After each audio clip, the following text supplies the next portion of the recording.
Au cours de cette première session extraordinaire 2020 qui s'achève aujourd'hui, l'Assemblée nationale a délibéré adopté le 6 août 2020 la résolution numéro 08/AN/2020 portant transfert de l'hémicycle dans la salle de banquet afin de permettre l'organisation dans des conditions optimales la cérémonie officielle d'élévation du général d'armée Idriss Déby Itno à la dignité de maréchal du Tchad. En effet, en ce jour mémorable du 11 août 2020, date anniversaire de l'accession de notre pays à la souveraineté nationale et internationale, le monde entier a été témoin de cette séance historique, riche en couleurs et dans la ferveur patriotique, au cours de laquelle le grand chancelier de la République a procédé à la remise solennelle des attributs régaliens de la dignité de maréchal du Tchad au général d'armée Idriss Déby Itno, président de la République, chef de l'État, chef suprême des armées. Il s'agit d'une première dans l'histoire de notre pays d'accorder cette distinction honorifique suprême à l'un de ses dignes fils. Je voudrais ici relever pour m'en féliciter que le peuple tchadien dans son ensemble, à travers ses députés représentés à l'Assemblée nationale, a voulu exprimer sa gratitude et sa profonde reconnaissance à Idriss Déby Itno, ce digne fils de l'Afrique, pour son exceptionnel parcours militaire, pour ses hauts faits d'armes, pour l'ensemble des services rendus à la nation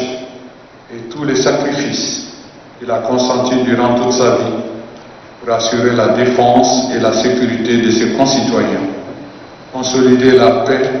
et la stabilité politique, promouvoir la gouvernance politique, économique et sociale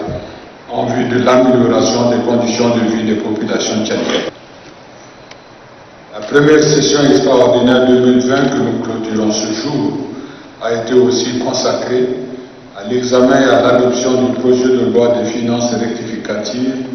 à la loi de finances initiale 2020, devant permettre au gouvernement d'exécuter son programme politique dans un contexte marqué par la riposte à la pandémie de Covid-19 et ses conséquences socio-économiques, à la lutte contre la secte Boko Haram, à la chute des cours du prix de matières premières, dont le pétrole,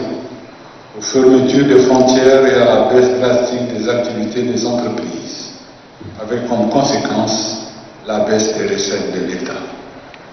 Au regard des défis énumérés ci-dessus, l'adoption de la loi de finances rectificative à la loi de finances initiale 2020, soumise à l'examen de mesdames et messieurs les députés, et soumis à l'examen au vote de mesdames et messieurs les députés, permettra de donner au gouvernement les moyens juridiques et constitutionnels en vue de prendre en compte les ajustements nécessaires pour assurer une gestion financière optimale dans le but de satisfaire les besoins essentiels des populations et de contribuer au développement durable de notre pays. Dans cette optique, il convient de noter que la loi de finances rectificative à la loi de finances initiale portant budget général de l'État pour l'exercice 2020 a intégré l'ensemble des mesures nouvelles annoncées par le gouvernement en vue de redynamiser le secteur du développement rural, les mesures sociales en faveur des ménages, les mesures incitatives en faveur des jeunes et des femmes pour le soutien à l'entrepreneuriat et des mesures fiscales en faveur des opérateurs économiques.